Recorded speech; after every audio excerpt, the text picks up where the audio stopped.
Thanks everyone for coming. My name's David Saunderson. I run spookyisles.com. We're launching tonight Written in Blood, the cultural history of the British vampire, written by Paul Adams. We're very excited to be involved here. It's a fantastic book. It's quite thick, if that's a quality that you like in a vampire film. It is. It's lots of words in it. So what we're going to do tonight is we're going to hear from a couple of people, and Paul's going to tell us a bit about the writing of the book and some of the inspiration behind it. First up, we're going to have David Farrant, who's the president of the British Psychic and Occult Society, if I've done that right, who is going to talk about Paul and launch the book on his behalf and tell him why, tell people why he's here and why he's supporting Paul. Then what we're going to do is Paul is going to sit down with David and do a short interview of about 15 minutes to talk about some of the issues or some of the incidents that are mentioned in this book and that are a part of British cultural history of the vampire. Then after that, and during this time we'll have breaks to everyone can have a drink and and a chat, and then at the end Paul is going to go through and show some clips from British vampire films, British and German I should say, because there's Nosferatu in there as well, and he's just going to give his thoughts on those. So without further ado, I'd like to ask David to say a few words about Paul.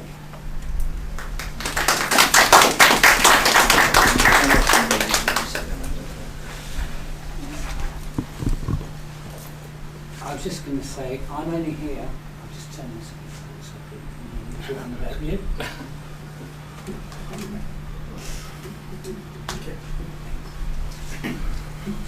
I'm really only here to introduce Paul's book.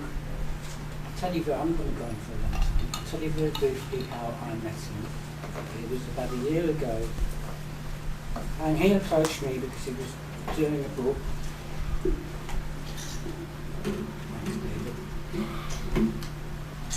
He was doing a book. Oh, what's going on?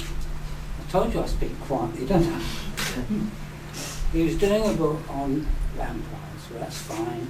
But it was certainly mentioned to me that he wanted to do a chapter on the Highgate Vampire.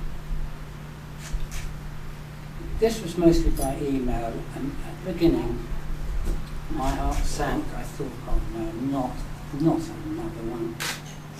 Not another author, just repeating what someone before has said. Then that someone before having repeated what someone before had said, and newspapers just copying each other. So I was a bit suspicious.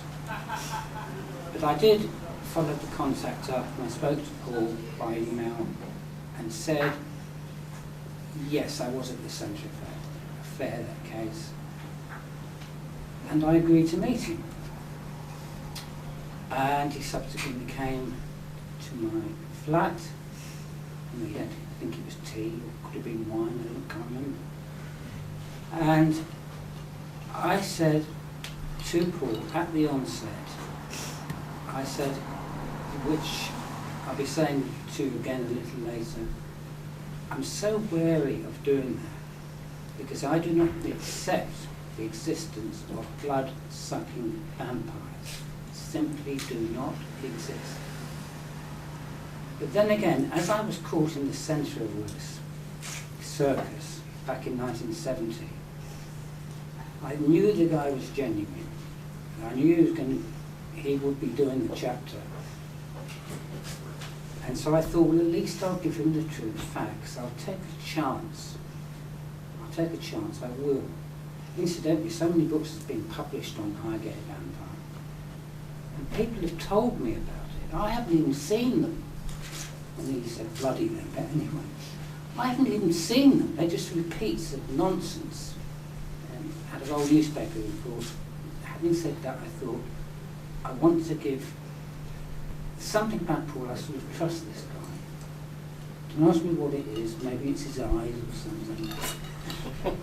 No, I'm not like that, don't worry. So, I'm married. I met him. A year passed by, and surprisingly I learned he was quite near the end of his book. in fact, he'd almost finished it. And he sent me a copy, emailed me a copy, actually he emailed me a copy of the whole book. I found it very interesting because it's not really, yes, there is a long chapter there on the Highgate Vampire, but it also does, well, for example, the Croglin Grange case, I believe that's in chapter 2, isn't it? That's right, yes. I won't go into the case now anyway. Or later because it's too long. But it was an authentic case of so-called vampirism which is stuck in people's minds from 1888. That's right. Of course, from those days. Or even earlier. Yeah, there were no hardly any communication with them, and facts are scant. Anyway, he's done quite a good job with that chapter. He's done an excellent job with this chapter on the Highgate Vampire, because it tells the facts as they actually happened. He doesn't speculate. The research is very good, and he also mentions other people involved in the case. There were many people involved in the case at that time, incidentally, including Hammer horror films. And all in all, I would say, by his book. Thank you, David.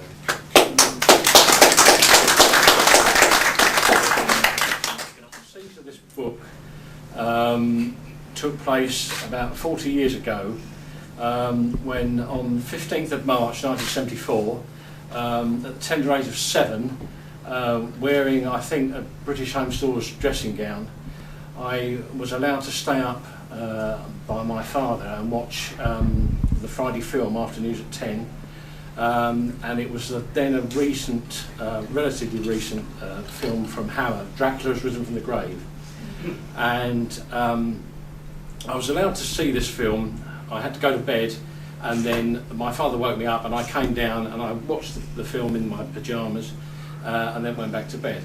And it was one of those sort of singular moments in my life. I became fascinated with cinema horror. I'd managed to persuade my mother to buy a copy of Alan Frank's movie treasury of horror movies, this lavishly illustrated book, which introduced me to the whole sort of range of sort of cinema horror. And I became fascinated with ghosts, vampires and all that sort of thing as this sort of young lad. And not long after that, I think it was probably a couple of years after that, I came across a book by Dan Farson, who at that time was writing a lot of popular sort of paranormal sort of ghost books for children. He did the Hamlin Book of Ghosts and he did the Hamlin Book of Horror. And in this book there was an article on the Highgate Vampire, which then was a relatively recent sort of media phenomenon, and had been around about 5 years. And there was a photograph of David Farron in this book, in the cemetery. I think he was holding a crucifix or something. This photograph sort of stood in my mind, fixed in my mind. And if you wind sort of now forward, I wanted to try and write about these two things: my fascination and love for Hammer films and cinema, sort of vampire films, and I became fascinated with the Highgate case. So it's an enormous pleasure for me to actually be today to launch this book in David's presence, who was one of the sort of catalysts that made me want to sort of write this book. I wanted to try and put together sort of the cultural, the subtitle of the cultural history came from the publisher. I wanted to call it the natural history of the British vampire. Then it became the unnatural history of the British vampire, and the editor said no, it's the cultural history of the British vampire, which made me a bit scared, because that sort of made it sound as if it was going to be some sort of highfalutin sort of academic book. I didn't want it to be that at all. I wanted to put things in there and make it the sort of book that I wanted to read. So I've tried to bring in literature, classic Gothic literature, modern literature from writers like Ramsey Campbell, Guy and Smith, Kim Newman, and cases of alleged vampirism around the country, as well as Highgate, music as well, and bring it all together and try and for the first time sort of establish the identity of the British vampire in a book. So I'm really pleased. Thank you for coming, and I hope you enjoy it if you buy a copy. Thank you. Now, I'd like to thank David from Spooky Isles, who's been an absolute hero in marketing, in promoting this book and this evening. So, David, I'd like to really thank you for that. What we'll do now is we'll get David back up, and Paul, you can talk to him about whatever you want to talk to him about. Okay, yeah, we'll do. Inform us about all these things that, you know, are in this book. David, I just wanted to have a sort of little chat with you about some various things. I wanted to start off with an observation of mine, that Harry Price, the great British sort of psychical researcher and ghost hunter, had a career spanning 30 years in the first part of the 20th century. He did loads of investigation on mediums, psychics, visited Europe, investigating hauntings. But today, when everybody talks about Harry Price, he's always the Borley Rectory guy. Now, whenever everybody says the name David Farron, it's always the Highgate Vampire guy. But you are, it's no exaggeration to say you're one of the senior figures of psychical research in this country. You've been active since the early 70s. You are a lot more than the Highgate Vampire guy. I like to think so. I'm afraid that was mostly due to the press, Paul. I won't go into it, it's too much of a long story, but in 1970, taken to court for vampire hunting, set up by the police, because the stake I was carrying to cast a magical circle on the ground was attached to a piece of cord. When the police produced it in court, the cord was missing. And so they tried to get me saying that I intended to stake the Highgate Vampire, which wasn't true. I never said that. They also wrote out a statement for me. Not in my handwriting, he was writing it down, and it wasn't signed by me, to the effect I was hunting the Highgate Vampire. Well, the press picked up the story, it was all over the front pages. And far from being a psychic investigator, I was sort of allocated to being a vampire hunter. Return of the Vampire, all this, and it went on and on and on. But eventually I was acquitted of that charge. But the papers didn't retract what they'd been saying before. Maybe a little tiny paragraph in the paper, that's all. So that's really... So the whole, I mean, the media sort of phenomenon of the Highgate Vampire group, but you actually had some genuine experiences in Highgate. I actually witnessed something in Highgate Cemetery myself. To make it clear at the beginning though, there's been ghostly phenomena, an apparition, ghost if you want to call it that, in and around Highgate Cemetery for centuries. And it can be traced back to before the Victorian era. This tall, dark figure that's been sighted in pubs, it's been sighted in certain houses, and of course it's been sighted in Highgate Cemetery. What happened was in the late 60s, Hammer horror films came along. I'm going pretty quickly. We had a series of Hammer films in the cemetery, Taste the Blood of Dracula being one, Dracula AD 1972 being another one, The Body Beneath 1969. And these were best-selling films. The public, and they all filmed in early daytime, they would have seen them being filmed. I mean, I'm talking about the public. Or people that saw the films would have recognised Highgate Cemetery. So it was just a matter of time before the genuine Highgate phenomenon became a blood-sucking vampire. That's really how it started. I told you as quickly as I can, there's a lot more to it. Yeah, I'm sure there is. One question I wanted to ask you, do you think that the vampire is a product of superstitious ignorance reinforced by films and stories, or do you think the vampire has some sort of genuine paranormal origin. I don't accept vampires at all. I'm sorry. I accept psychic phenomena which can remain earthbound, which might take on vampire-like characteristics. I accept the existence of the incubus and the succubus, for example, which visit sleeping humans at night and are sometimes reported as having sex with their human counterparts. That's not just me saying that. The actual meaning of that word, that's the meaning of that word in some dictionaries. That was all based on something. I think Bram Stoker was based on these old age accounts of the incubus and the succubus, who incidentally come to people when they're sleeping. They suddenly wake them from sleep and they feel themselves being pinned to the bed. They can't move, they can't scream, and I've had so many reports about people actually coming to see me. Some people, I'm sure, I never mention that sexual element because I don't want to embarrass people, you know. But some people have actually told me that that is involved in it too. And of course, all the elements are there concerned with vampirism. You have the blood, you have the pressure, you have the hypnosis, you have the sexual elements as well. And so, I don't actually accept the existence of vampires as such.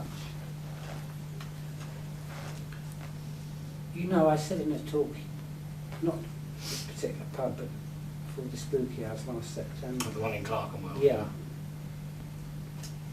There might be causes for vampire. I didn't say this, but there may be middle-aged causes for vampires. Well, in the 16th, 17th century. Because medical science wasn't advanced. And people were very superstitious. Somebody could have been born deformed. Somebody could have been had a skin problem or something like that. And the same applies to lycanthropy, werewolfism. You know. They attributed but those people weren't vampires at all. They were just people that had diseases or deformities that medical science couldn't understand. So I can accept that. I can accept that we can try and find the origins of those, but that doesn't explain supernatural vampires. All that would explain is in medical science that wasn't then understood. I'll tell you why vampires can't exist, which is what I would try to explain in my talk.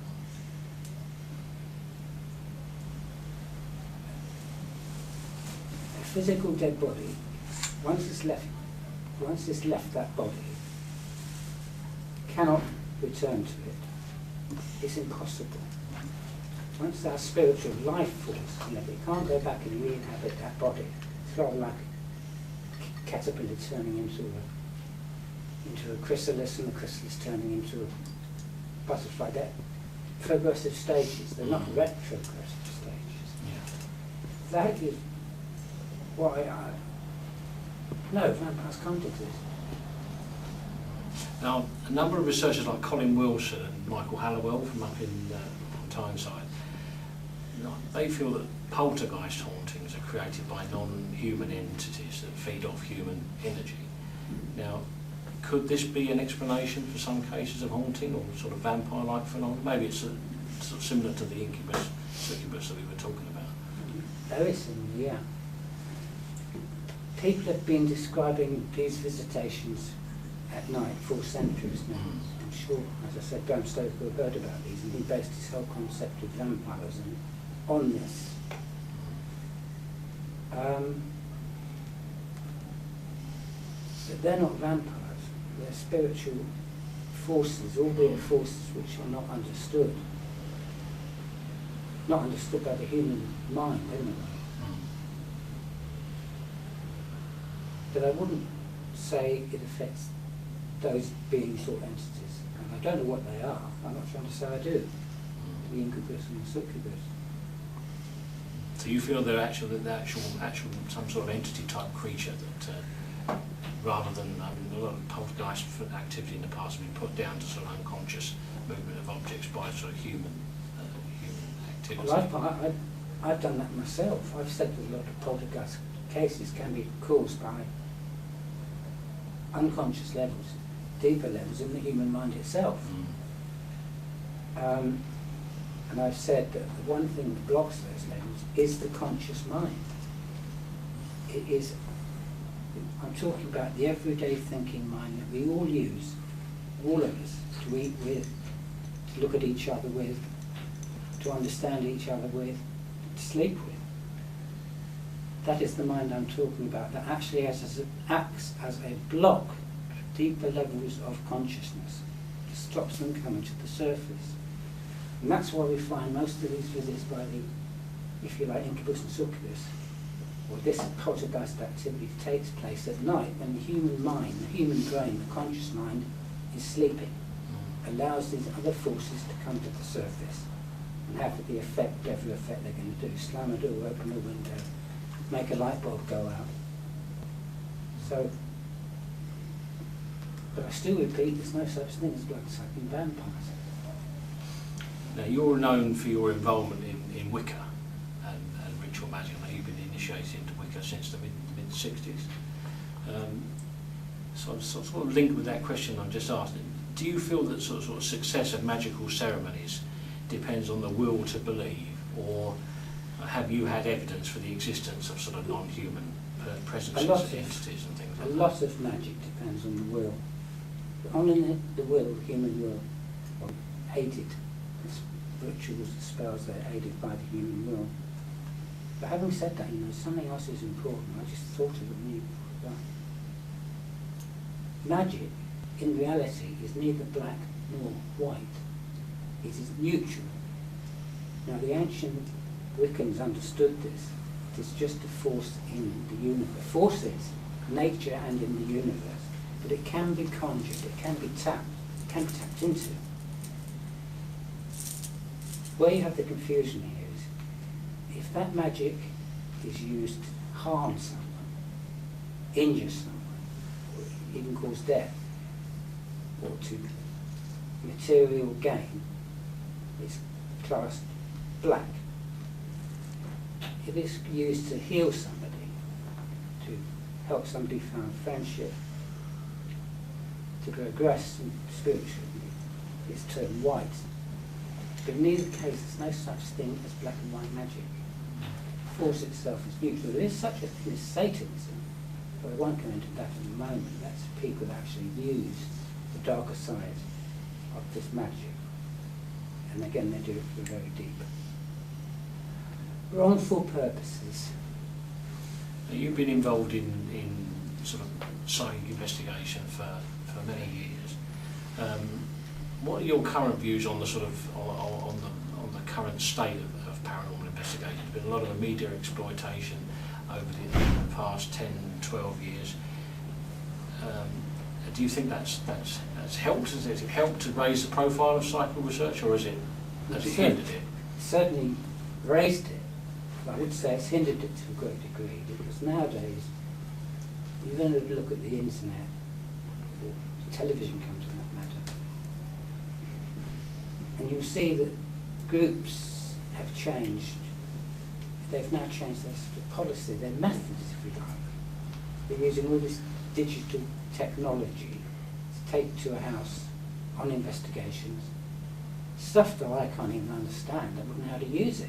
I only use basic things, or we only use basic things such as checking temperatures, checking the air pressure, checking the location of the building, vigils, cameras at the ready, compasses, and being on the ground.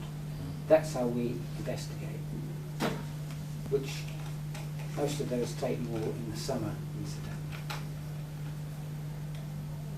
Right, so one final question. Do you think the vampire is a legitimate area of psychical research, or does it belong to folklore? It belongs to folklore. I think it'd be a waste of time investigating something that just doesn't exist. There we are. Thank you very much, David Farron. I've chosen some clips of some films, some of my favourite sort of British, well, there's one German one, but mainly British vampire films. I've seen these films many times over the years, and I like now, when I look at them again, I like to try and sort of go into the sort of history of them and the making of the films, and just and sort of try and find out a bit more about them. I mean, a lot of people in this room will know a lot of what I'm going to say. It's a bit like taking spoons to Sheffield.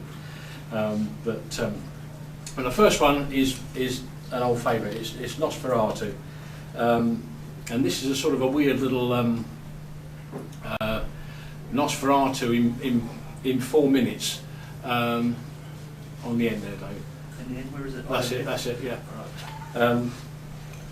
Now this, as a lot of people know, was the first version of Stoker's Dracula, but it was an unofficial version of Stoker's Dracula, because Frederick Murnau, or Frederick Plump as his real name was, who started making this in 1921, didn't get permission from Florence Balcom, Stoker's widow, to actually make the film.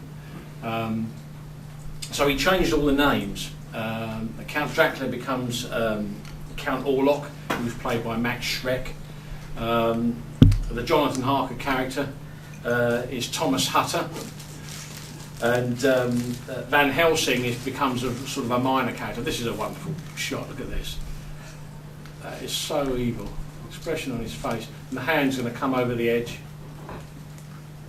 Wonderful. This was filmed at Rymer Castle in Slovakia. It was used for a lot of the location filming, and it's hardly changed at all. Here comes Shrek carrying his coffin, and there was a lot of you saw the rats earlier on there, and there was a lot of sort of a comparison with vampirism and sort of the anti-Jewish feeling in Germany after the First World War, the influx of rats and things coming into Eastern Europe. Murnau uses a lot of shadow work in this film. There's the famous one of the hand holding the lady's heart, and later on we're going to see the classic shadow going up the stairs.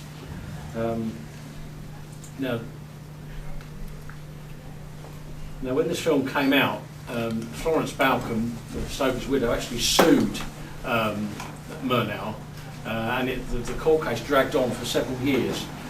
He actually tried to declare his Prana film company bankrupt, so he wouldn't be able to actually pay any rights.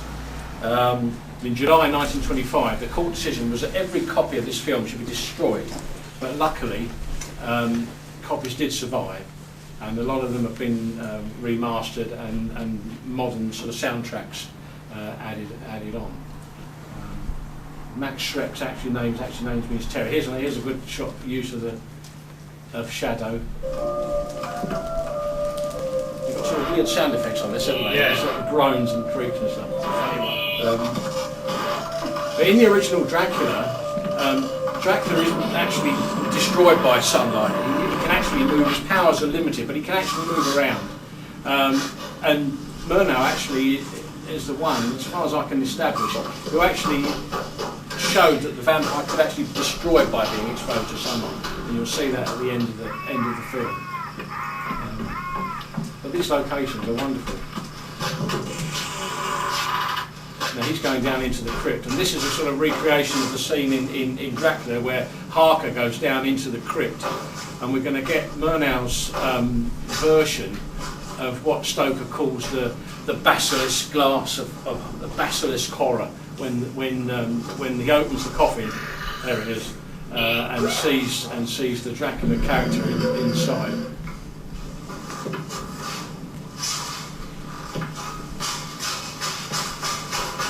There we go, there's the classic shadow.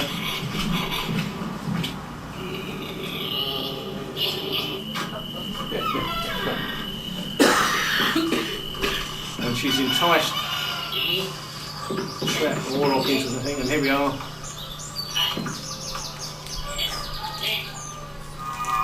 Touch of the favours, for the Star Trek. And he's gone. That's great.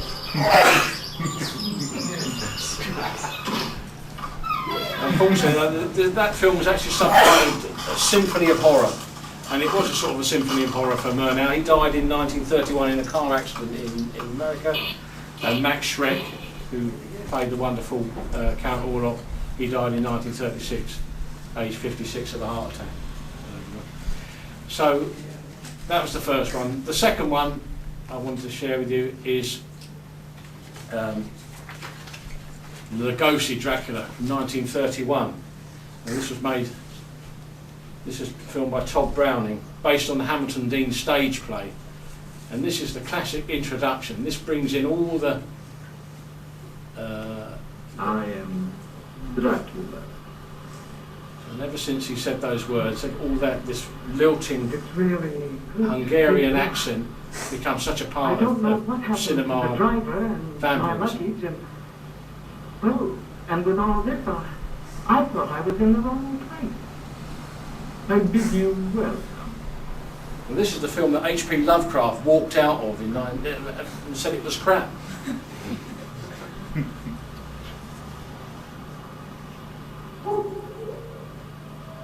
There's another famous one. Listen to them.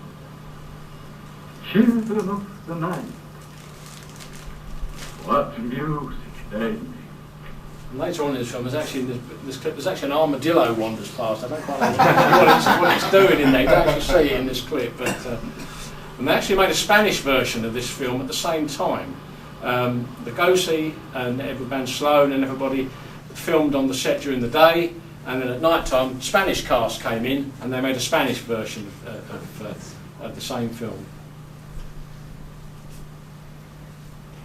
And interestingly, Lugosi toured this the Hamilton Dean stage play in England in the 50s, and it was his greatest wish that it would become established in the West End, but it never did. I thought I was in the wrong place. And Lugosi died in Hollywood in 1956, aged 73, chronically addicted to morphine. Just let that one play out.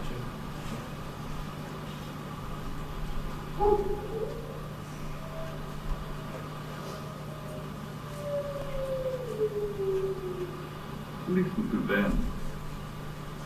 Children of the night. It's playing twice, is it? What music they make. Did you loop? No, I don't know what's happened. It's weird. It's not a continuous loop. No, but it didn't because it's still.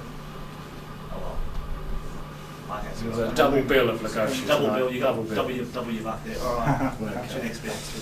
Well, in 1956, Hammer Films sort of started the whole Gothic revival of cinema horror when they made Curse of Frankenstein, and the next film they did after that was a natural follow-on, was Dracula, and this is the closing reel of the 1958 Dracula, which made international stars out of Christopher Lee and Peter Cushing, and this is filmed at Bray on a tiny soundstage, and this starts to bring in all the elements of Hammer horror.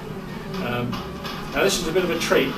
Probably a lot of you have seen this actual sequence before, but this is actually in 2013 the actual missing cut scenes that were taken out by the censor in 1958 were found in a film vault in Japan, and they've been restored into this version.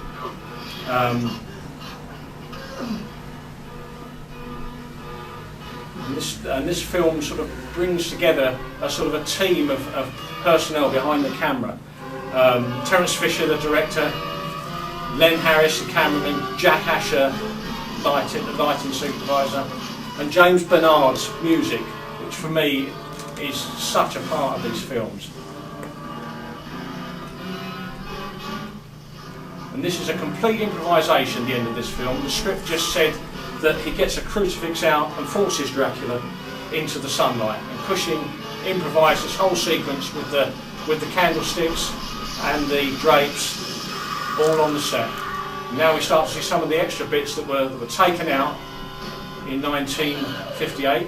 There's the extending leg rotting away, and we're going to see the famous face clawing sequence, which again was cut out.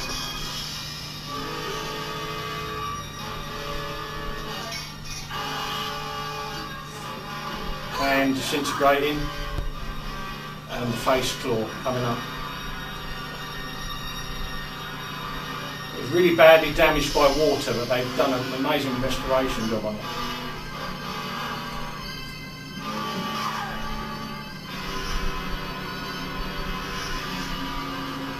Thawing through the mortician's wax on his face.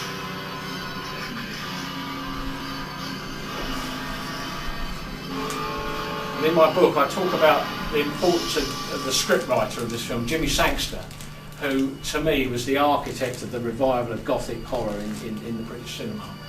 And Sangster wrote the script for Curse of Frankenstein and this, the 1958 Dracula.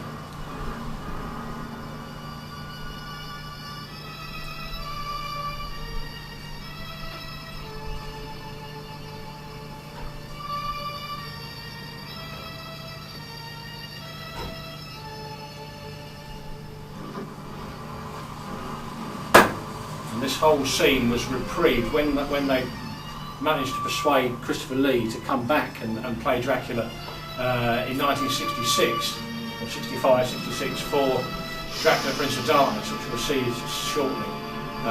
This whole sequence was reused at the beginning of that film, and the first time I saw that sequence was in the beginning of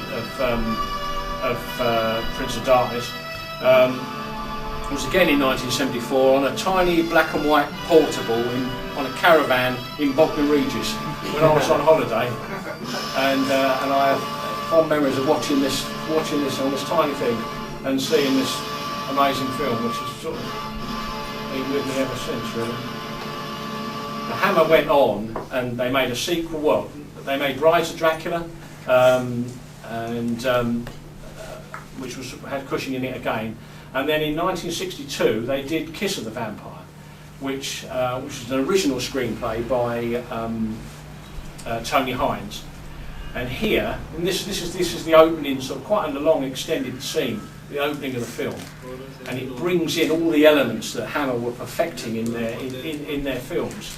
And there's gore, there's shock, there's James Bernard's music, and the clever use of this tiny backlot at Bray Studios, which was used again and again. They often made films back to back, used the same set,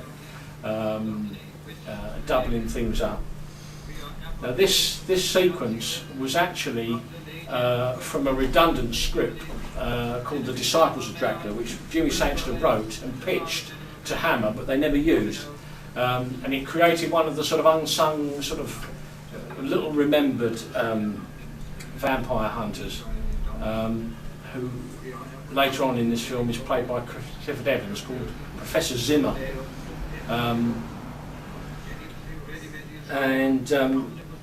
Clifford Evans plays Zimmer, and the sort of the Dracula character in this film is played by Noel Willman, and he's called Dr. Ravner. Here comes Professor Zimmer.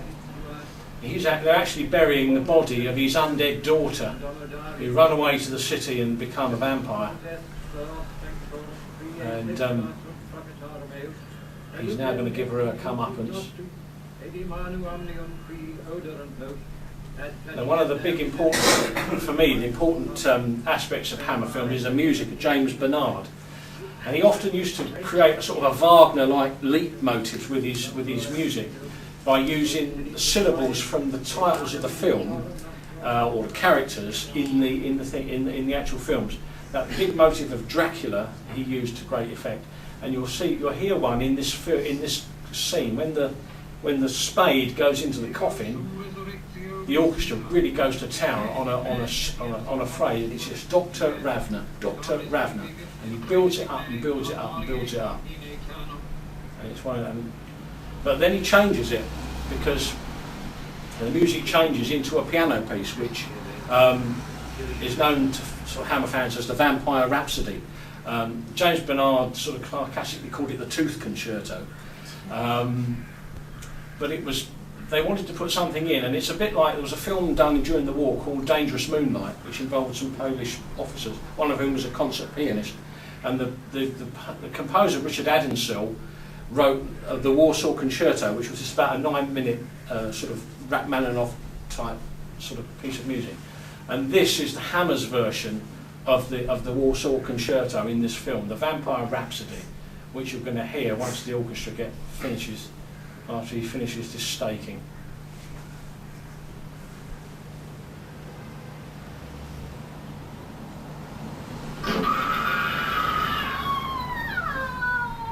There you go.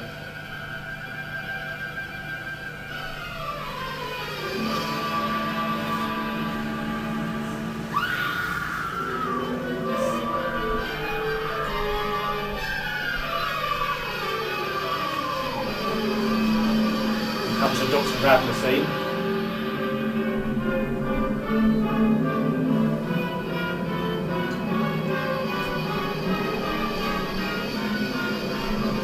Then we get the big flourish, and we're into the Vampire Rhapsody.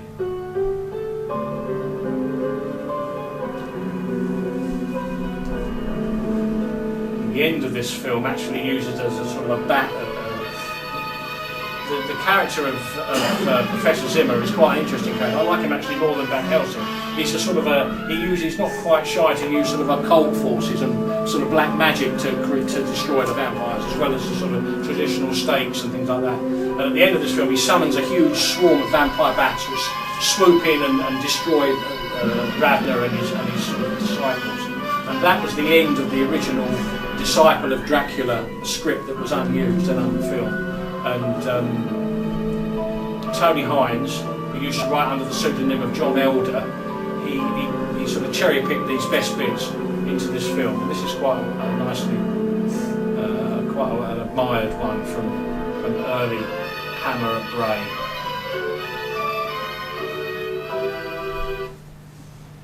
Right, so in 1965, Hammer persuaded, after a 9-year gap, Jimmy Carreras persuaded Christopher Lee to put the cloak on again and do the sequel. And we had the sort of destruction of Dracula earlier on. Now this is the resurrection scene from Dracula Prince of Darkness. Two sort of very prim and English couples touring Transylvanian Alps have been sort of lured to Dracula's castle. One of them has been stabbed in the back by this man, played by Philip Latham, Clove, a manservant who has been waiting for somebody to come so he can resurrect Dracula. Now this scene is one which was heavily censored when it was first sort of when Sangster did the script, and director Terence Fisher wanted to almost create a almost religious, anti-religious sort of black magic type atmosphere with the resurrection of this resurrection of Dracula. He wanted it to almost be like some sort of black mass that would bring the Prince of Darkness back, which was the subtitle of the film. And the first version of the script had him actually cutting off the Charles Tingwell's head and sort of contemptuously sort of throwing it to one side, and the sort of blood would sort of gush down from the neck stump and revive Dracula. The censors said no way would you get away with that, so they had to revise it. But the way they did still packs a bit of a punch, because you're going to see what he's going to do after he gets the ashes out of the box and sprinkles them into the sarcophagus.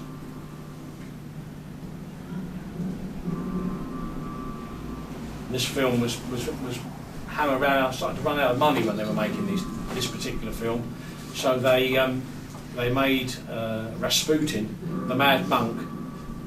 Christopher Lee also starred as Rasputin as well as Dracula, and they made it back to back, same actors, same set. Bernard Robinson, who was the sort of wizard of Hammer's art director, he could make a room like this, a set the size of this room, look roomy, and he could make a medium-sized set look massive. And they reused the Castle Dracula set as a Russian sort of castle. And here we go. This is horrible. Then comes the Kensington Gore. bad continuity error because there's nothing dripping down there. But you only sort of get to see that after you've watched it for about 50 bloody times, which I have. And slowly the darkness comes.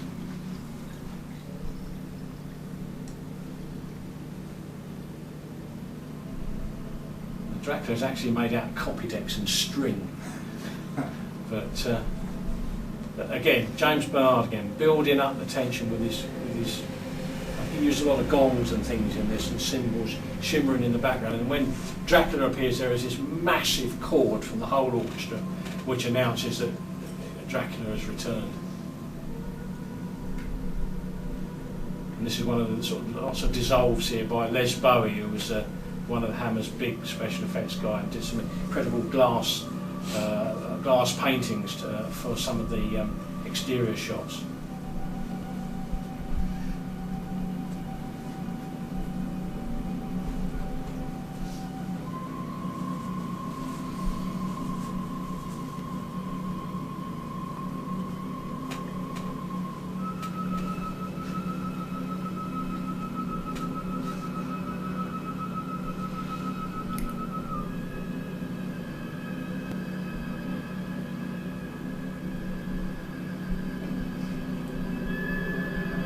Subliminal message on that smoke there, something there. Yeah. We are building up a huge chord.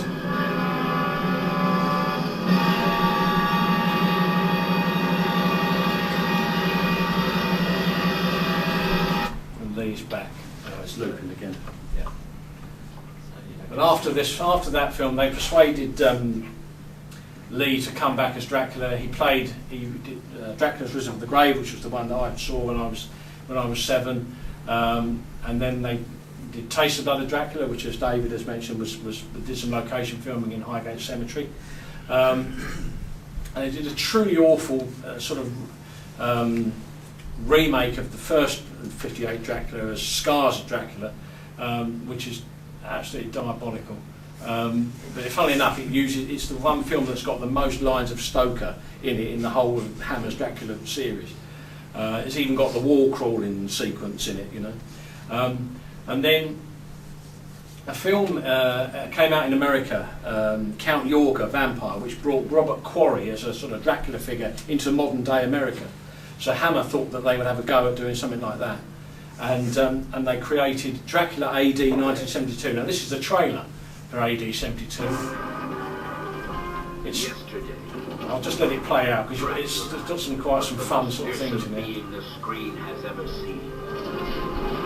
Still got the Gothic beginning, Tonight, but now we're getting into sort of. you could be Dracula's next victim. It's a girlfriend of Mick Jagger who was the inspiration for the song Brown Sugar.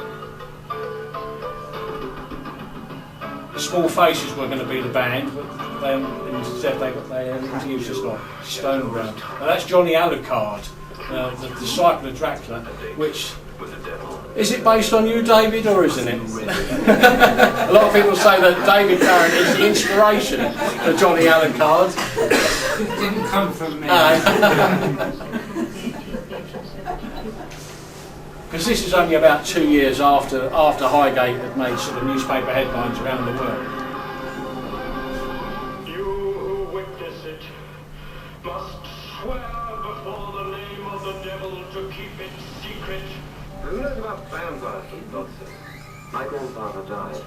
Cushing and Lee return. This is the film that brought them together in those two roles that they played in '58 for the first time.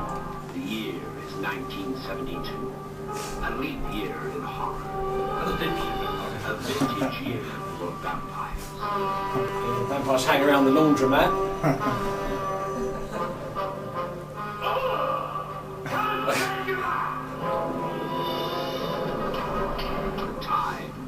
Christopher Lee was not happy making this film, and even though he made a sequel to this one, Satanic Rites of Dracula, the following year, which I actually really enjoyed. But after those films, he refused to play Dracula again.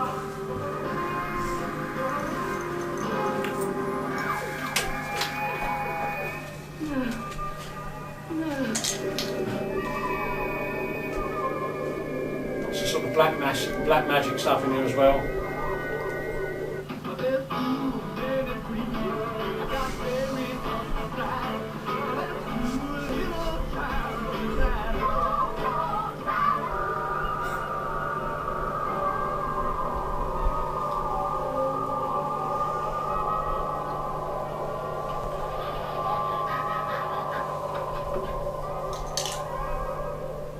The nightmare's over. Don't think it is. I have returned to destroy you. That's great. Yes, Right. Well, just shortly before that film came out, an American film director called Andy Milligan made a film in London. Now, Stephen King has, in connection with another of Andy Milligan's films, the ghastly ones, described it as a work of morons with cameras. And you might get a sort of an idea when you see this. This is the trailer for The Body Beneath. Now this is Highgate Cemetery, but you can still sort of see the influences of Stoker. You've got the three vampire women. This whole film revolves around an undead priest bringing together a group of vampires for a feast. But it's got everything in it. It's got hunchback assistants, blood sacrifices, some really sort of classic 70s sort of sex scenes in it. Basically sort of people sort of rolling around in the bed in the nude and not really doing a lot else. That's the vampire character.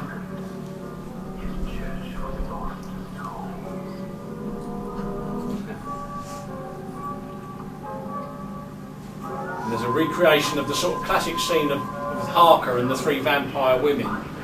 Here we are. Vampire women come in, and instead of Dracula coming in and saying, "This man belongs to me," we get the Reverend coming in.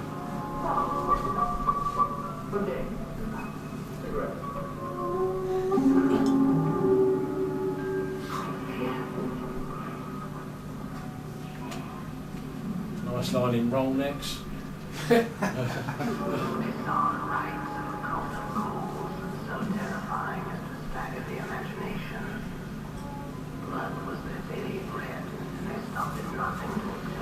But the sort of Highgate case, it's sort of really starting to sort of get into the psyche of because the reminds me of Vanessa Phelps, that woman there with the bottle.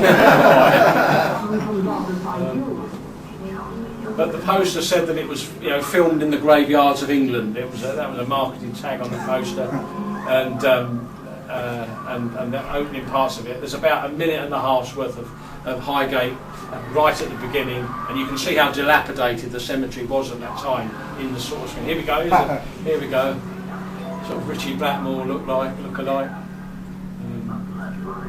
Lots of rolling about.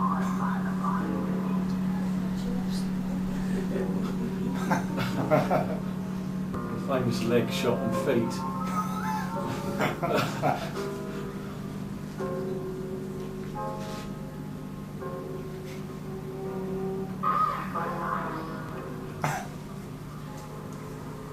Oh yeah, there's a crucifixion as well. Immolation by fire. It's got everything, this one.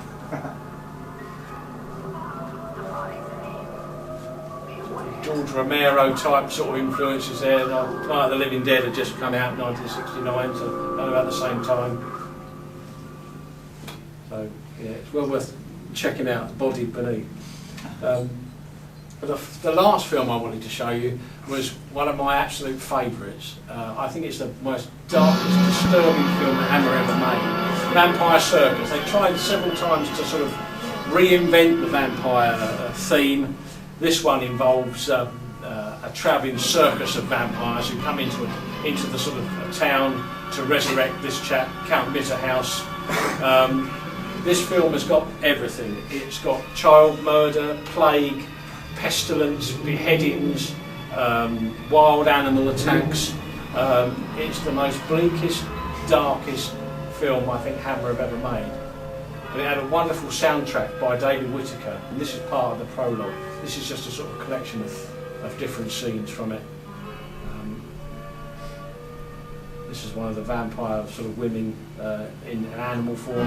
He turns into a panther at one point and savages some people. Dave Prowse, Green Cross Code Man, and Darth Vader, and did Frankenstein Monster a couple of times for Hammer as well. That's a classic scene, classic shot. Lala Ward.